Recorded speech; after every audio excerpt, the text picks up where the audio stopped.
Bonjour et bienvenue à tous donc pour cette 12e vidéo consacrée à l'analyse d'Akira, le manga de Katsuhiro Otomo.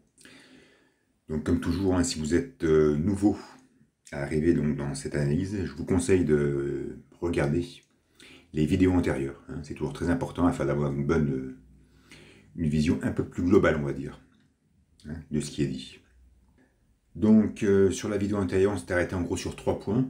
Donc premièrement, Kei avait accepté la proposition de Miyako, donc en gros de se sacrifier pour porter un coup fatal sur Akira, d'après ses dires.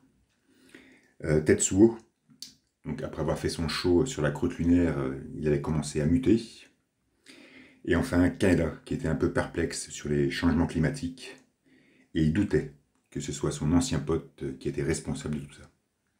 Et je précise aussi qu'après ces planches, Otomo a cessé de dessiner pendant quasiment 1 an et demi, afin de se consacrer entièrement à la réalisation de son film.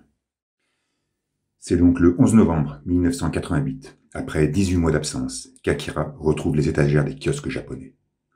Pour annoncer la nouvelle, Katsuhiro va se charger de la couverture du Young, qu'il souhaitait totalement épurer pour l'occasion.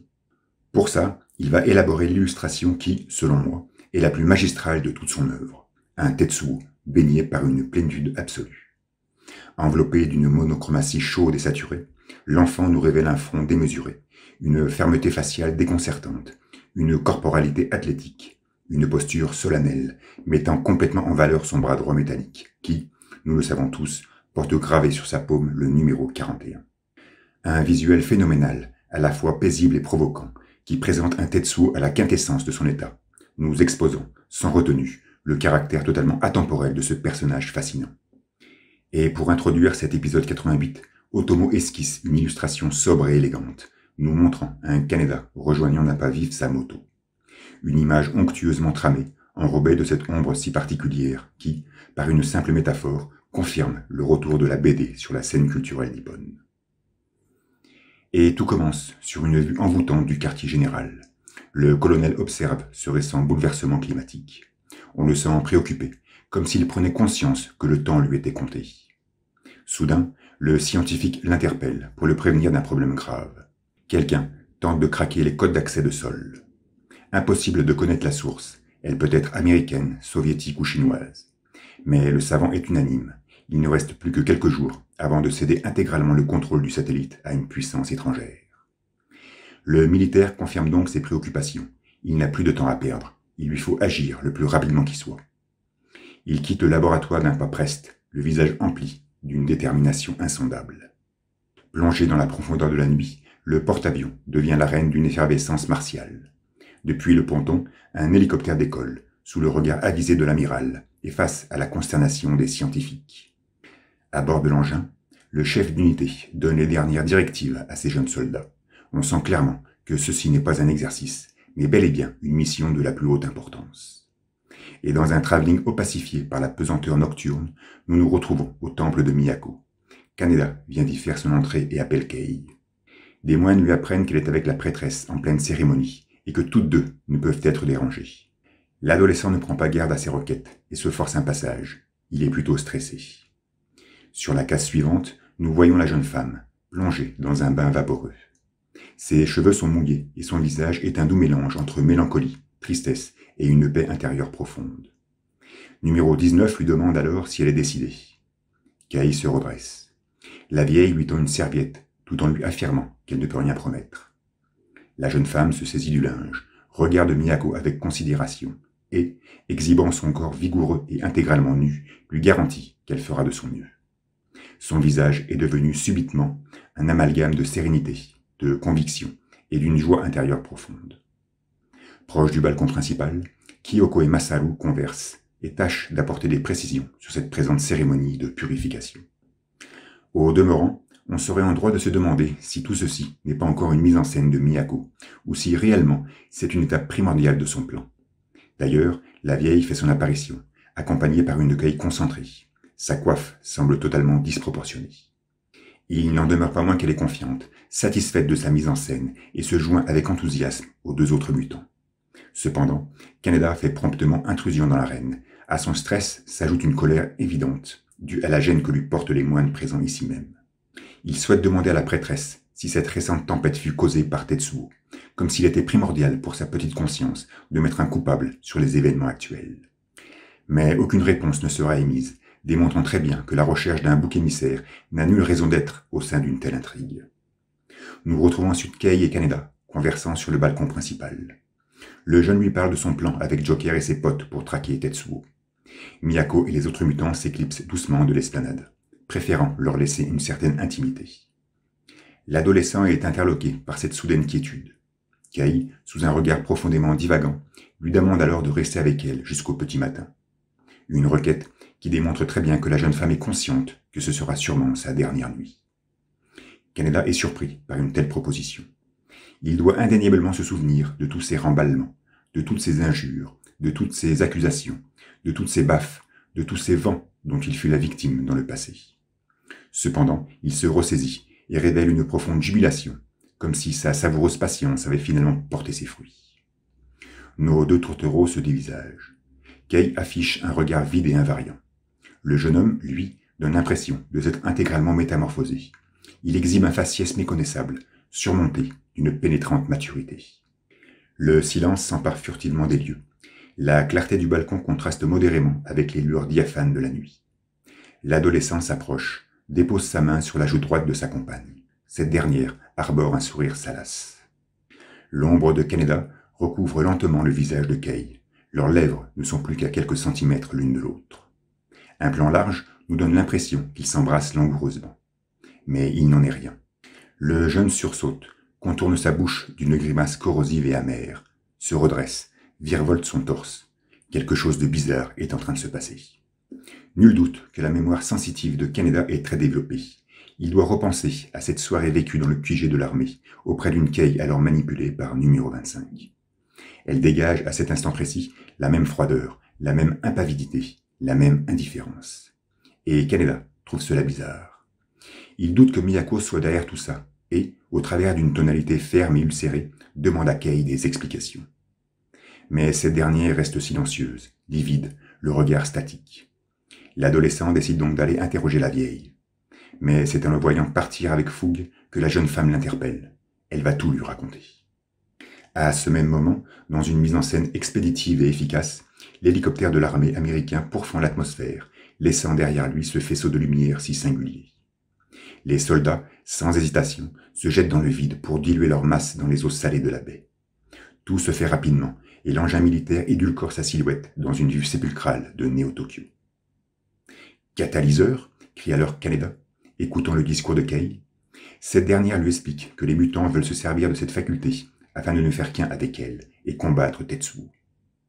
Pourquoi ment-elle? Pourquoi n'énonce-t-elle pas le véritable plan de Miyako, celui d'utiliser les pouvoirs de numéro 41 afin de porter un coup fatal sur Akira? Souhaite-t-elle protéger son compagnon pour qu'il ne s'implique pas dans cette histoire avec ses amis? Mais Kaneda hausse le ton, refuse une telle action de sa part, se doutant parfaitement qu'elle risque quelque chose. Et pendant que nous voyons les soldats américains, à bord d'un canoë, lutter contre la tempête, Kei poursuit ses justifications.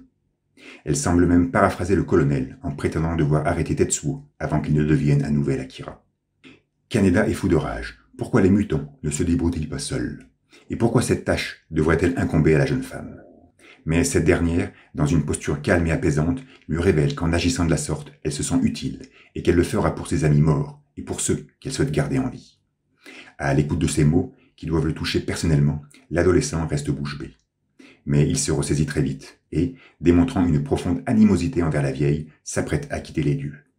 Mais Kei lui précise que sa décision est prise. La cérémonie de purification fut exécutée à cette fin. Ce qui prouve que la mise en scène de Miyako n'était qu'une simple formalité, emborvée d'un folklore somatisant. Un temps mort plombe brutalement l'atmosphère dans un silence sibilant, et Kaneda se retourne. Il pointe violemment du doigt la jeune femme, affirmant qu'il tuera Tetsuo avant elle. Jamais il n'acceptera son sacrifice. Kei est ému. L'adolescent quitte les lieux, empli d'une colère sincère, laissant sa compagne seule avec son amertume, dans une vignette incandescente et sereine. Mais des bruits de pas véloces se font entendre à nouveau. La jeune femme se redresse. Kaneda lui fait alors face. Il est entraîné par une conviction impavide. Il s'approche d'elle, lui agrippe les épaules, et sans même attendre, lui roule une profonde pelle. L'arrêt sur image que nous propose Otomo à la page suivante n'est clairement pas le plus compliqué à mettre en scène, mais c'est indubitablement le plus romantique. Posté sur la pointe des pieds, les yeux clos, dans l'incapacité de happer les bras de son amant, on sent Kei ondoyer dans l'ivresse voluptueuse des plaisirs charnels. Kaneda, lui, de par sa posture ferme et affermie, donne vraiment l'impression de faire durer avec emphase cette félicité. Les deux bouches se séparent lentement. La jeune femme présente un regard et une concavité buccale identiques à ceux qu'elle émit lorsqu'elle s'extirpa du baiser de Ryu.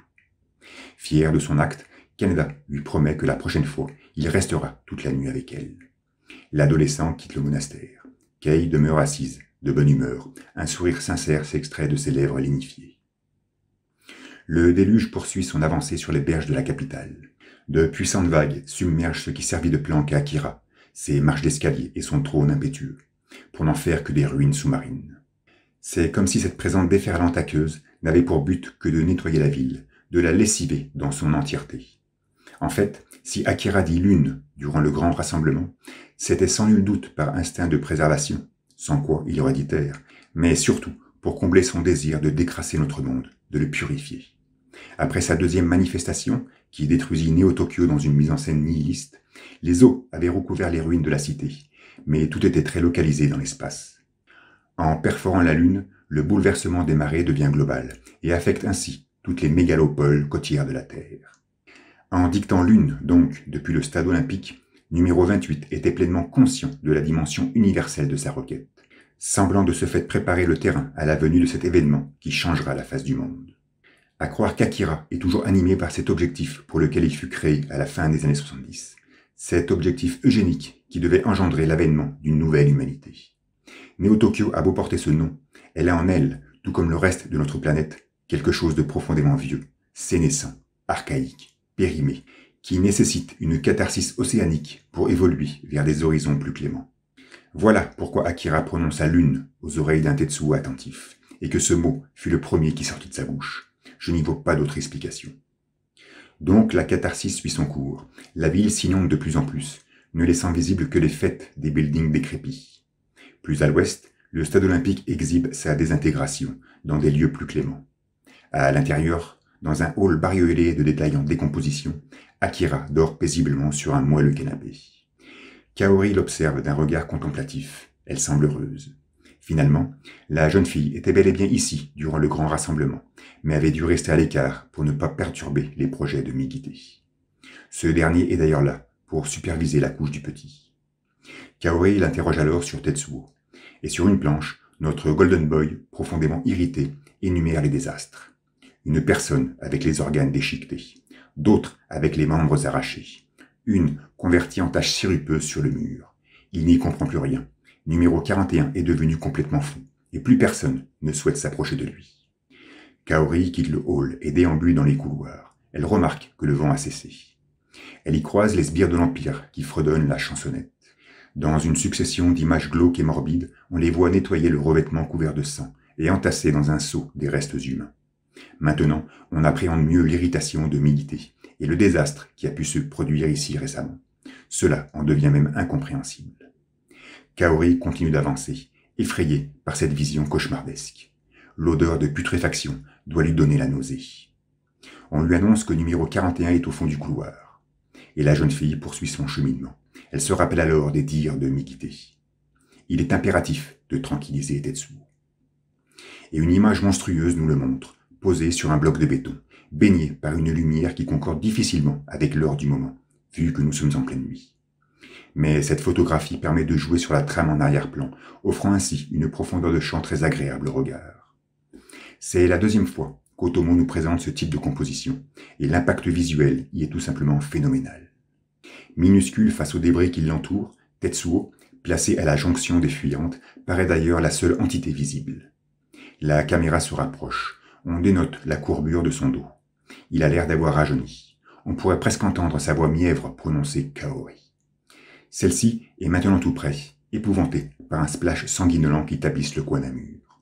Ce dernier est fort similaire à celui que nous avions pu observer au tout début du manga, lorsque Tetsuo s'échappa de l'hôpital.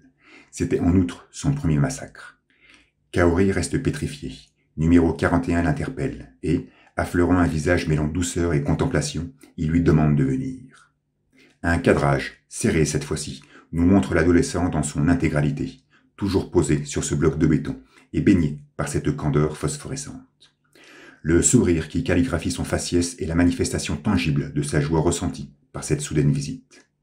Son bras droit est méconnaissable. Au vu de ses protubérances boursouflées, on ne sait plus où se trouve la limite entre l'organique et le métallique.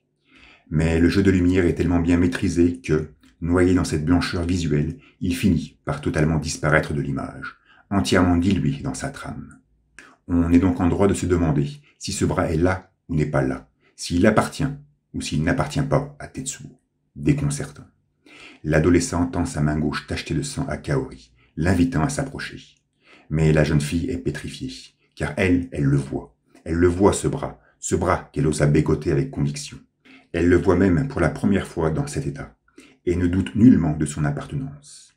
Elle reste statique, lapidifiée, ses orbes oculaires évasés par ce mélange d'effroi et d'incompréhension. Tetsuo lui agrippe le poignet et lui demande de quoi elle a peur. Mais Kaori perdure hésitante, sûrement ballonnée par toutes ces visions cauchemardesques dont elle fut récemment la proie. Numéro 41 fronce les yeux, l'appelle de nouveau, parce qu'il sait qu'il ne pourra jamais lui faire du mal. Il force donc son geste, l'entraîne jusqu'à son assise et l'embrasse à son tour, plaquant son visage sur sa chétive poitrine. Kaori demeure craintive, confondue, les bras paralysés vers les cieux, ne sachant que faire. Et la caméra se détourne, promptement, nous offrant un plan large et détaillé, rendant nos deux tourtereaux minuscules au sein de cette décomposition. Mais, malgré ce lointain champ de vision, nous voyons parfaitement Kaori déposer ses mains sur les épaules de son amant, lui prodiguant douceur et réconfort. Car elle aussi sait qu'à ses côtés, finalement, il ne pourra jamais rien lui arriver. À l'hôtel Vénus, Kaneda fait son entrée fracassante. Il tâche d'attirer l'attention de son assistance, mais se fait prendre une droite par Joker. Après cet interlude comique, qui prouve bien que Kaneda n'est là que pour détendre l'atmosphère, il tente d'expliquer à ses coéquipiers le plan entrepris par Miyako et Kei. Le jeune est unanime, ils n'ont pas de temps à perdre, il faut agir tout de suite. Mais Kei s'efforce de ramener son pote à la raison. Sans armes, il est difficile de préparer une offensive. Mais Kaneda persiste, il n'y a plus de temps à perdre, et demande le soutien de Joker. Ce dernier reste pensif, accroupi, et finit par craquer. Il décide de conduire ses collègues dans sa caverne d'Alibaba. Ici, s'y trouve un véritable arsenal. Beretta, Kalachnikov, mitraillettes, grenades, tout y est. Mais le boss des clowns garde le meilleur pour la fin, et dévoile son petit bijou, un canon laser de l'armée. Surpris de voir à quel point Kaneda est familier avec cet attirail, il s'en était servi dans le QG du colonel. Il les emmène alors dans une autre pièce, plus obscure cette fois-ci. Et là, retirant avec virilité un long drap soyeux, il met au grand jour, sous le regard ébahi de ses amis, une plateforme volante peinte à son effigie. C'est lui-même qui l'a confectionnée, et visiblement, il en est très fier. Au stade olympique, sur une planche intégrale, un plan séquence nous achemine, de par les débris, jusqu'à un matelas poisseux, où se trouvent Kaori et Tetsuo. Ce dernier est avachi sur les genoux de cette première, qui lui profère de fines caresses sur la chevelure. Elle est méticuleuse, attentive, absorbée par sa tâche. Numéro 41, lui, couché en position fœtale, se recroqueville sur son bras droit. Son visage est dégoulinant, sa mâchoire hérissée, son regard algique. Indéniablement, il souffre. Au travers de cet enlacement, saupoudré d'une dramaturgie manifeste, il ne fait nul doute que nos deux tourtereaux, eux, passeront la nuit ensemble. Un nouveau jour se lève au pied de l'édifice Ginza, et je pense qu'il est essentiel de le dire, mais la fin de cette journée marquera aussi celle de la saga. La radiographie des 12 prochaines heures, peut-être un peu plus, va donc se résumer en 494 planches, regroupées en 28 épisodes, et s'étaler sur plus de 16 mois. Incontestablement, la journée la plus longue du manga. Le récit d'Akira, dont la publication débutait en décembre 1982, je le rappelle, couvre une chronologie d'environ 6 mois, de fin décembre 2019 jusqu'à fin juin 2020. Le tout sur 2158 pages, 120 épisodes et 8 années d'exécution. Et il est important de préciser que 75% de toutes ces planches se concentrent sur la narration de 11 journées, voire demi-journées. La traque de Takashi, 70 planches. L'altercation près du stade olympique, 68 planches. La guerre des gangs, 93 planches. Les déboires dans la nurserie, 116 planches. L'après-midi du 16 avril, 179 planches. La traque d'Akira, qui inclut la destruction de Neo-Tokyo, 199 planches. La journée du monologue de Miyako, 117 planches.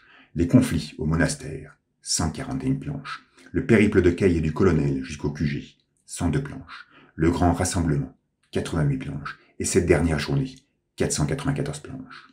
Avec un tel schéma narratif, on constate qu'Otomo se concentre surtout sur les moments forts de son histoire, pouvant ainsi pleinement se laisser aller à sa mise en scène vive et éclectique, à ses cadrages cinématographiques et à son montage percutant. Bref, nous nous trouvons face à un choix d'écriture qui a pour seul objectif l'impact visuel. Car oui, et je me répète, mais Akira est une estampe graphique, un choc rétinien, une ivresse immersive et sensorielle, en noir et blanc. Donc, tout s'amorce au pied de l'édifice Ginza. Les soldats américains tâchent de se regrouper sous un pont. Malheureusement, pas mal d'entre eux n'ont pu survivre à l'abordage, et d'autres sont grièvement blessés. Mais ceux qui sont en forme décident de commencer l'opération et de trouver le lieutenant Yamada. Durant leur marche dans les rues saccagées de la capitale, ils entendent une voix qui annonce l'intrusion de militaires qualifiés comme dissidents du Grand Empire. C'est l'homme oiseau.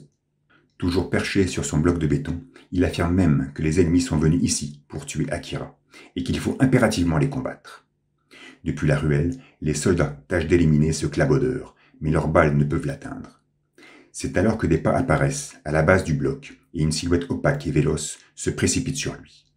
Nous reconnaissons immédiatement Yamada, qui, dans une gestuelle précise, envoie valdinguer l'homme oiseau dans les airs. La hargne qui envenime son visage nous prouve à quel point il espérait ce moment depuis longtemps. La crécelle s'écrase au sol, dans un bruit visqueux, et Yamada rejoint la terre ferme afin de saluer ses soldats. Bienvenue, ceci est votre champ de bataille. Depuis les hauteurs d'un immeuble, Ryu scrute la scène et est conscient que quelque chose se prépare. Le plan large, nous le montrant face aux ruines, est sublime, tellement sublime qu'il efface totalement sa présence, le rendant éthéré au même titre que sa fonction dans le récit. Ryu est finalement condamné à n'être qu'un simple observateur. Au stade, Migite apprend de la bouche de ses sbires que l'homme oiseau est mort, qu'il se serait écrasé au sol. Intrigué, il tâche d'en savoir plus, de connaître la raison de ce décès. Des soldats aux yeux bleus, qui seraient venus de la mer, lui répond l'homme lanterne, emmitouflé dans sa capuche et masqué de ses petites lunettes rondes. Migite en conclut de suite que ce sont les Américains et donne l'alerte. Effervescence sous les gradins. Coup de semonce pour réveiller la milice du Grand Empire. Mais l'enthousiasme n'est pas spécialement au rendez-vous, la plupart des gars étant shootés, endormis ou tâchant de se remplir l'estomac. Postés sur l'architecture périclitée du stade, deux types viennent prendre la relève pour la garde. Ils ne savent pas trop ce qu'il se passe, mais soupçonnent une attaque de Miyako. Une analyse de la situation qui peut surprendre, mais qui démontre bien à quel point la jeunesse de l'Empire fut plutôt bien formatée. Juste au-dessus d'eux, sur le parpaing de l'étage supérieur, une présence se fait soudainement sentir.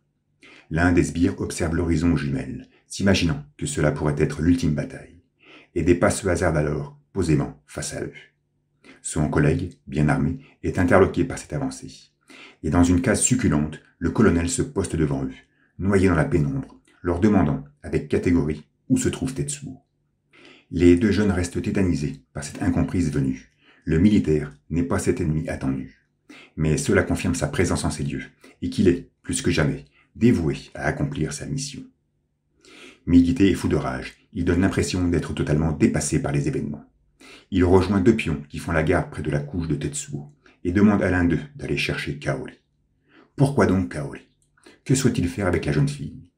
Il nous est très difficile à ce moment de comprendre le sens de sa requête, surtout que dans le passé, il ne faisait appel à elle que pour savoir où se trouvait le numéro 28 ou 41. Bref, il ordonne à son subalterne d'aller la chercher. Ce dernier s'avance d'un pas lent. Il susurre Kaori-chan, semblant deviner qu'il ne doit surtout pas lui manquer de respect. Mais il est freiné net par une voix qui l'interpelle. Le sbire tourne son visage et s'emplit d'un profond désarroi. Il contemple Tetsuo, assis sur le drap poisseux. La jeune fille est alors endormie sur son genou. La page suivante nous dévoile une illustration intégrale, magistrale, phénoménale, exhibant tous les détails psychomorphologiques de numéro 41. La partie droite de son corps n'est devenue qu'une protubérante symbiose entre une viscosité charnelle et une tuyauterie chaotique. Seuls ses doigts métalliques paraissent encore lisibles. Les phalanges de sa main gauche sont tendues et pleinement écartées sur l'épaule de Kaori, comme s'il souhaitait lui offrir, par ce simple tact, un maximum de protection. La nuit a dû être longue pour la jeune fille, dévouée à proférer de fines caresses sur la chevelure de son amant, afin de le tranquilliser. Elle vient apparemment juste de s'endormir. C'est ce que stipule l'adolescent au sous-fifre de l'Empire, le mordant d'un regard terrifiant, lui faisant subliminalement comprendre qu'il ne faut surtout pas la réveiller. On sent Tetsuo galvanisé, comme s'il s'apparentait maintenant à Akira, prêt à se déchaîner au moindre stimulus. À l'hôtel Vénus, toute la bande parlemente, afin de mettre en place les derniers préparatifs. Dans l'assistance, il y a d'ailleurs un type qui porte une casquette fort similaire à celle de Cho-san dans Domu. Un clin d'œil sympa. Cependant, Kaneda en a marre d'entendre toutes ces jérémiades. Il veut de suite partir pour le stade, pas le temps d'élaborer un plan ou une quelconque stratégie. Il s'empresse de se diriger dans le garage où se trouve la Security Ball. Cette dernière est totalement rénovée.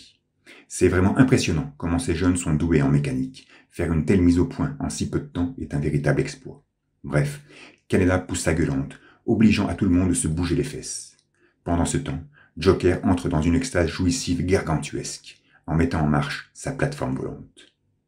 Sur le porte-avions, un dirigeable a été mis en place. Mike converse par radio avec une Joris rétablie, et l'amiral observe tout ça de haut. Ce dernier prend d'ailleurs des nouvelles sur le piratage de sol, mais son ingénieur lui explique que c'est plus compliqué que prévu.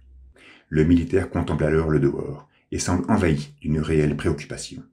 Preuve que cette armée est finalement plus lucide que ce qu'elle laissa supposer jusqu'à présent. Sur une succession de cadrages serrés, Simons, à l'intérieur du dirigeable, s'entretient avec Bernardi, qui procède à quelques réglages en dehors. Leur jeu de regard n'accompagne qu'un dialogue feutré d'inquiétude. On ne sait rien sur l'investigation qu'il s'apprête à effectuer. L'engin largue les amarres, amorce son envol silencieux, et plonge Mike et Bernardi dans une douce appréhension. Le couloir du stade, enfoui dans un clair-obscur oppressant, s'expose de nouveau à nos yeux médusés. Migite est angoissé par ce retour au calme et ordonne à son deuxième sbire d'aller voir ce qu'il se passe. Le jeune n'est pas très rassuré, mais tâche de s'avancer d'un pas lent. Soudain, des tuyaux s'extirpent du sol qui se fissure, et la cloison s'écroule alors, l'envoyant valdinguer. Plongé dans une trame uniforme, Migite demeure pétrifié, exhibant des yeux rongés par l'épouvante. Devant lui, un amas de matière compacte et illisible se dresse en deçà d'un épais nuage de poussière. Il est à genoux, semblant implorer une divinité. Mais face à la mouvance de cet amas, il ne lui reste plus que la fuite.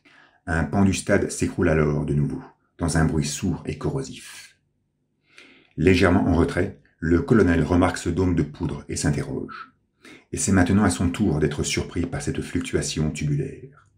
Des gaines passent entre ses jambes et viennent se regrouper aux abords de la paroi. Le militaire est ébobie, il ne peut exclamer un mot.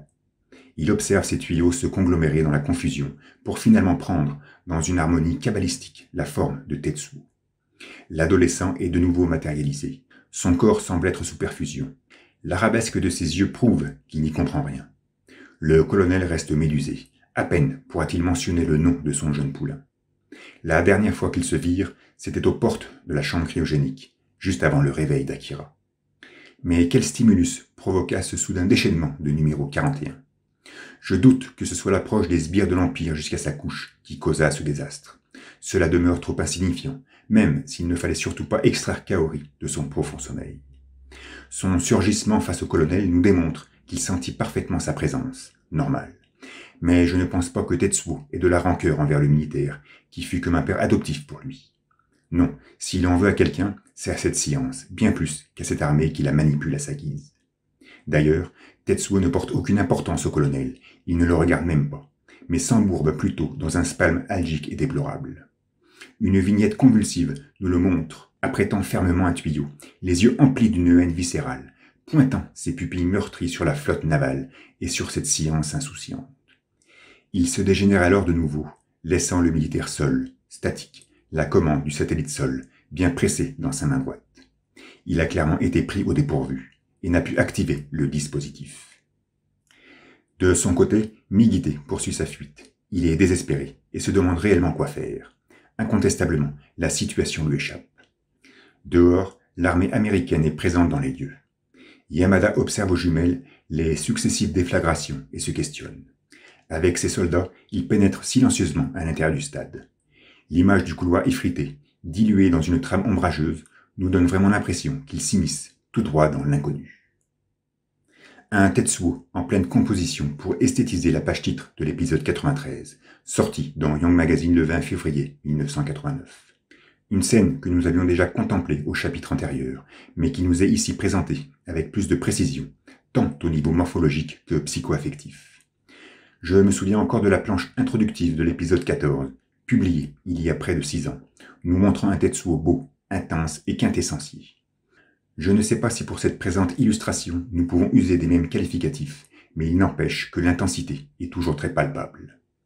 Otomo n'aura cessé, tout au long de son manga, d'exceller dans son art, d'affiner son trait, de pousser au maximum son perfectionnisme pour nous dépeindre Tetsuo, qui, quel que soit son état, reste un personnage inconditionnellement beau. Et cette image ne déroge pas à la règle, elle est la parfaite manifestation de cette inexorable incompréhensibilité. Un plan aérien nous montre alors le porte-avions. On y sent pas mal d'agitation sur le pont. Des pilotes sont en train d'effectuer des vols d'entraînement. Dans le salon, nous pouvons voir l'amiral assis sur son bureau, pensif, silencieux. Mike, Bernardi, Dubrovski et Karmatangi sont aussi présents et arborent la même posture. Le militaire souhaite connaître la destination de Simons et le but de sa sortie. Mais personne ne répond, preuve que la relation entre cette science et cette armée est définitivement rompue. L'amiral insiste, stipulant qu'il est responsable de toutes les personnes qui occupent son navire, mais aucune réaction de la part des savants, Karmatangi est même en pleine méditation. Soudain, le moine écarquille les yeux, semblant mettre un terme à sa cogitation. Et le porte-avions trépide alors de tous les côtés. S'imaginant une attaque extérieure, toute la flotte se prépare à une éventuelle riposte. Le militaire entre en communication avec son officier pour en savoir plus, mais aucun éclaircissement ne peut être apporté. Et le navire tremble à nouveau, conformant sa structure dans une ondulation précise. Le Tibétain réagit, il est conscient qu'ils sont recherchés. Et la machinerie présente dans le salon s'effondre brutalement sous une sonorité systolique. La chair de Tetsuo se matérialise alors, en deçà de cette machinerie, semblant presque ne faire qu'un avec elle. Le chef des armées est estomaqué, ses yeux sont emplis de frayeur. Numéro 41, maintenant à genoux, contrôle sa mouvance. Il porte un regard inquisiteur en direction du moine et lui demande ce qui arrive à son anatomie. Karmatangi, devant l'hébétude des scientifiques, lui répond que cette dernière ne suffit plus pour supporter une telle énergie qui doit sans cesse s'épandre vers d'autres corporéités. Le pouvoir essaie d'échapper à l'entrave que représente ton corps. Suite à cette phrase, nous voyons une main retirer une arme d'un tiroir. Tetsuo, s'agrippant toujours à son épaule droite, est persuadé que ce ne sont que des conneries. Et sans même se faire attendre, dans une image expéditive, l'amiral tire à bout portant sur l'adolescent, le touchant en plein cœur, sous le regard médusé de son assistance. Numéro 41 contemple ce jet de sang s'extraire de sa masse pectorale. Son visage se contorsionne. On se demande s'il rigole ou s'il grogne de douleur. Mais c'est dans un ricanement bien explicite que son corps se dilue, et Tetsuo disparaît dans une case virulente, plongeant le salon dans un soudain répit. Mais ce retour au calme n'est que de courte durée. Le navire se remet de nouveau à trembler, et Tanguy perçoit parfaitement la présence de l'adolescent. L'amiral reçoit alors un message de la tour de contrôle. Son officier lui annonce que les commandes du porte-avions ne répondent plus. Un lance-missile est d'ailleurs en train de s'activer, tout seul. Le militaire souhaite aller voir en personne ce qui se passe. Il demande à ses invités de rester ici.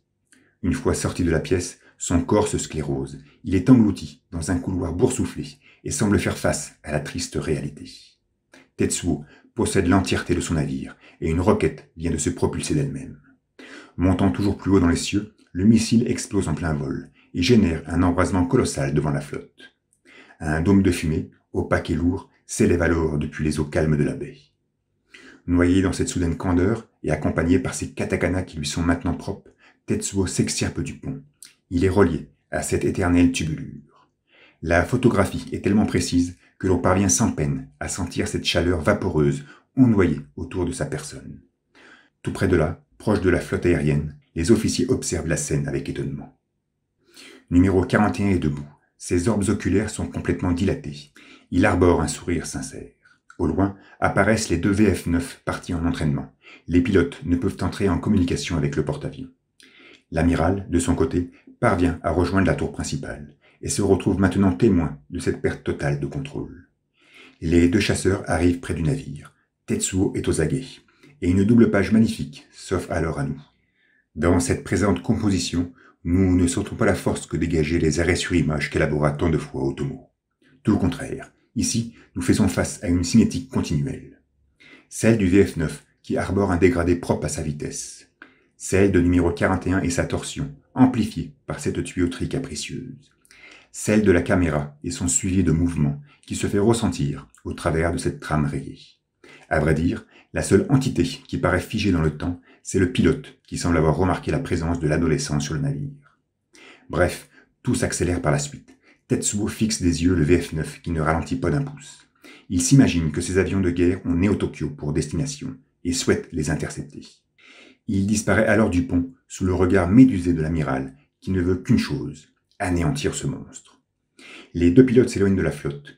Vu leur impossibilité de communiquer avec le vaisseau mère, ils décident de retourner sur Okinawa.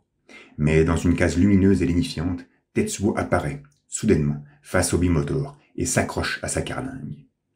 Au porte-avions, tout le système informatique est de nouveau opérationnel. Numéro 41 n'étant plus connecté au navire, il est maintenant contrôlable par l'armée.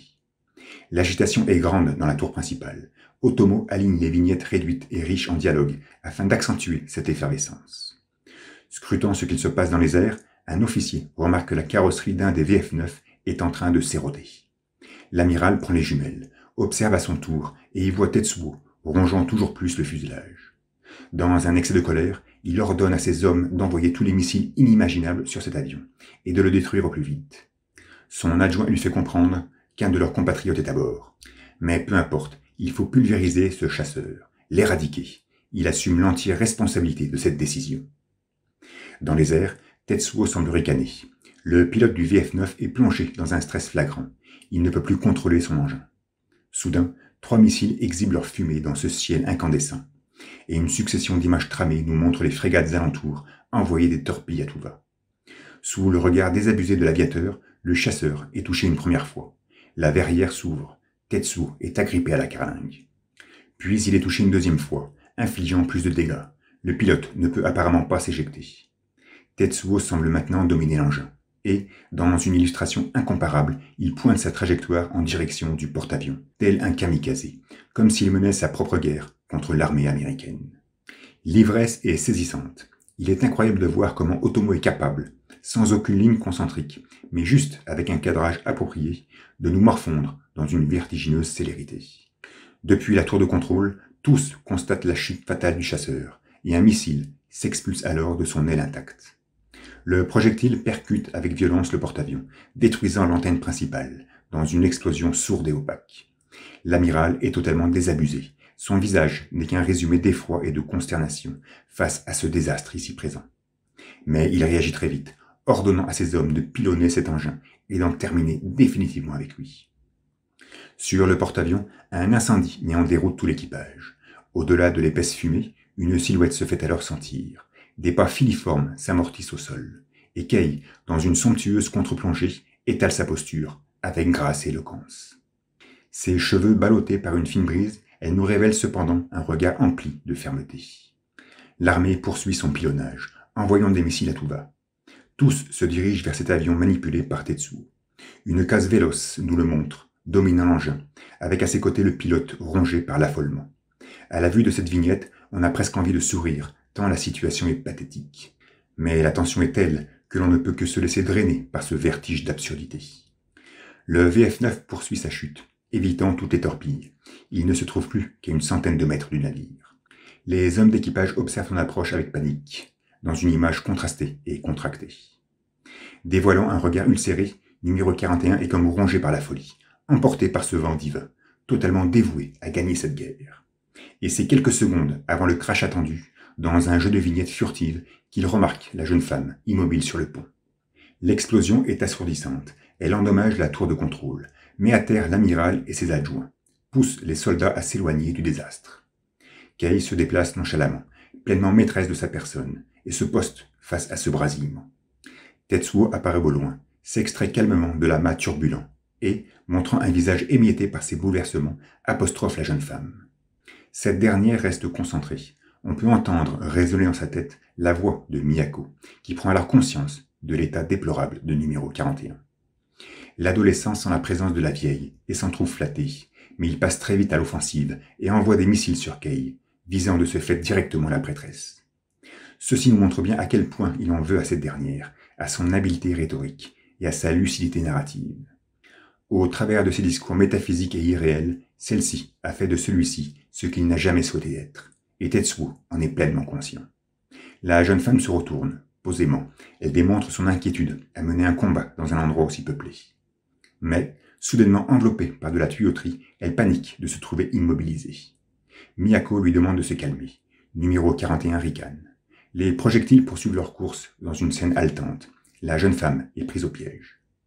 Mais in extremis, elle parvient à neutraliser les torpilles, conjurant leur explosion, et, au travers d'une posture outrecuidante, propulse un torpedo sur Tetsuo. La déflagration est aveuglante, l'adolescent est à peine projeté en arrière. Mais, face aux champignons de fumée qui se dressent devant elle, Kei ne peut s'empêcher de crier le prénom de Tetsuo-kun, comme transporté par une inquiétude profonde. À la vue de cette vignette, on distingue très bien l'anxiété de la jeune femme. En aucun cas, elle ne souhaite porter un coup fatal sur numéro 41. Au contraire, elle nous donne plutôt l'impression qu'elle veut l'aider. Au travers de sa gestuelle spontanée, elle démontre qu'elle perçoit Tetsuo, qu'elle l'appréhende.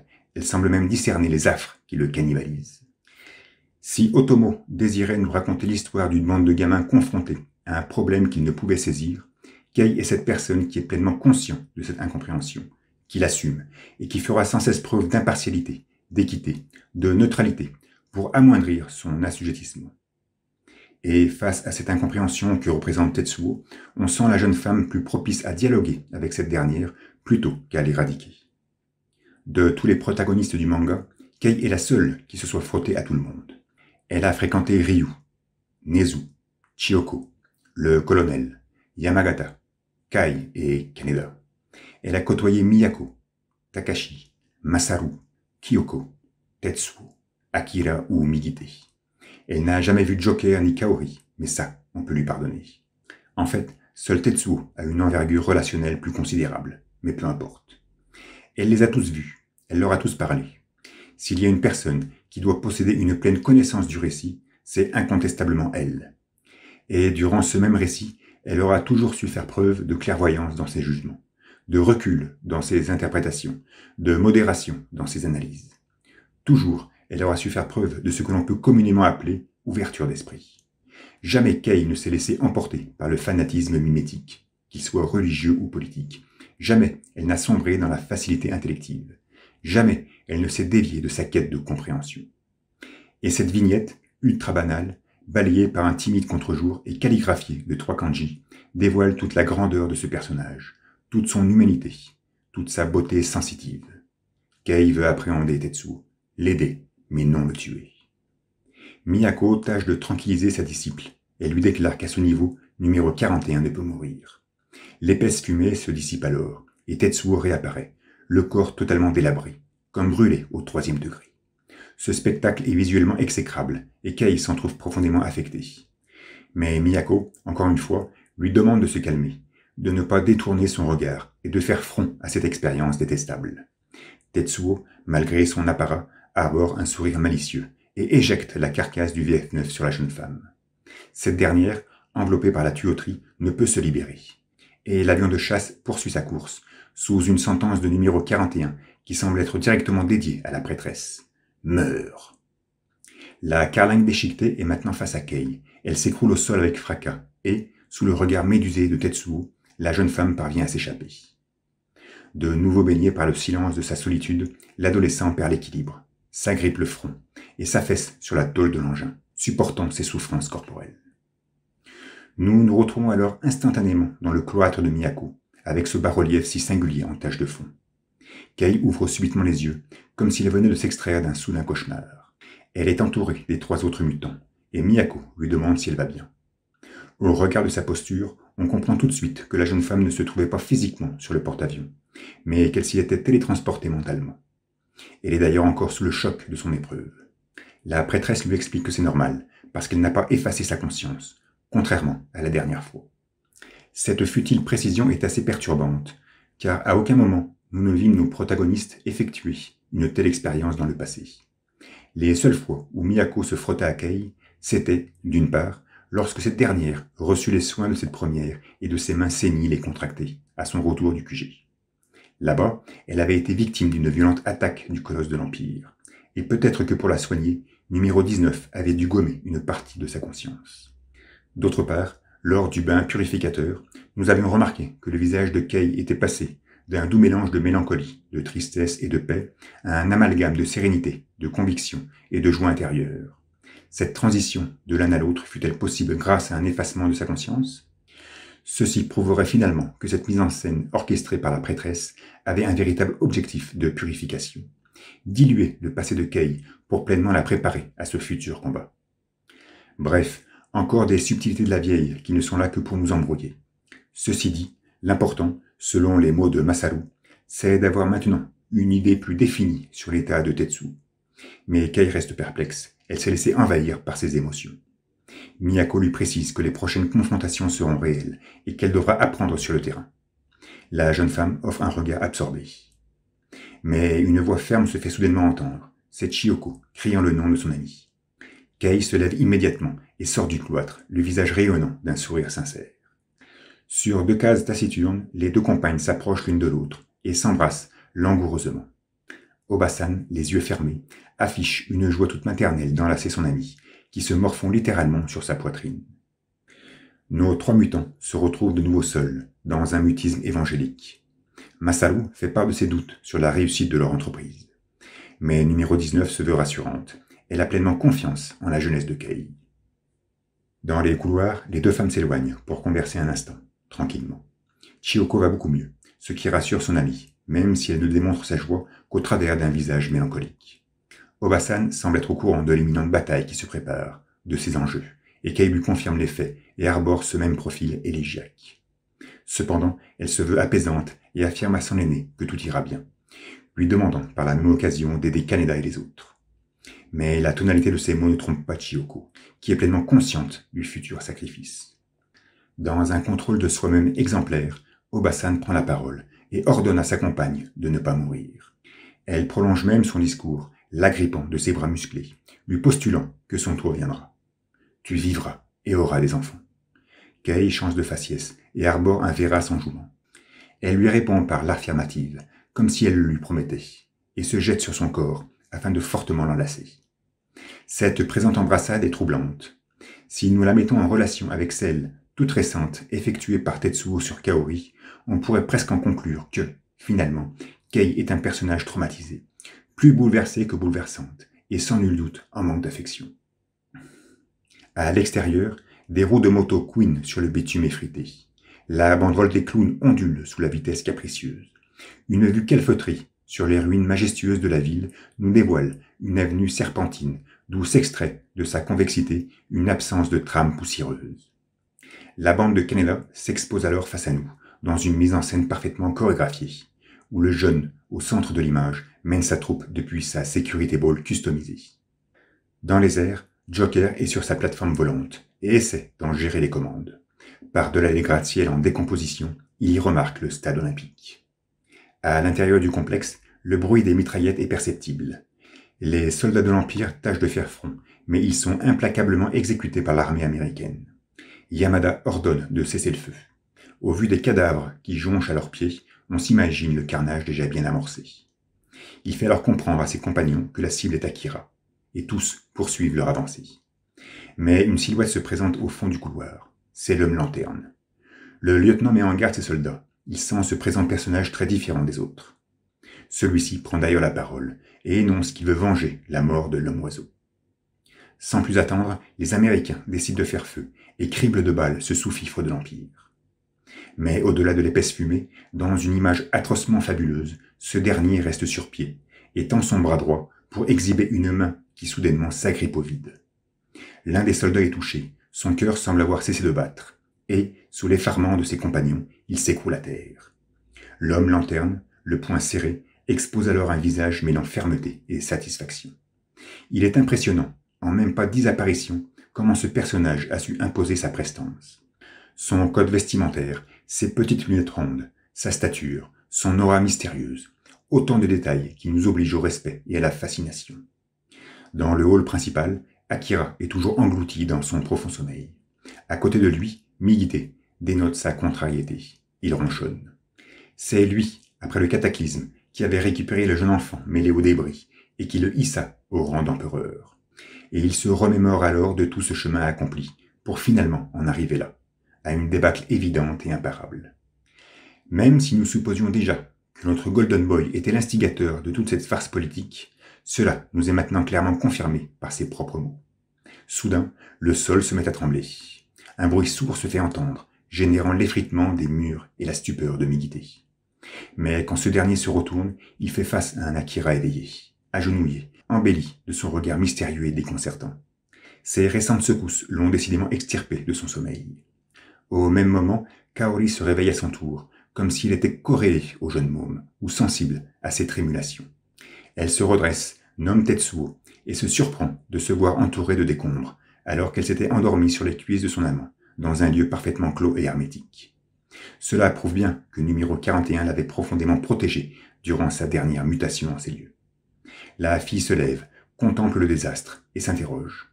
Elle remarque soudainement Tetsuo, vautré sur un bloc de béton. Une vapeur dense et compacte s'extirpe de sa corpulence.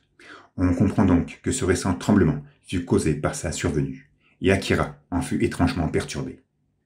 Kaori écarquille les yeux, elle est ébouriffée. Des roues de moto stoppent promptement leur course, celles de la sécurité Ball en font de même. Kaneda et sa bande observent leur panorama, ils se trouvent face au stade décrépité.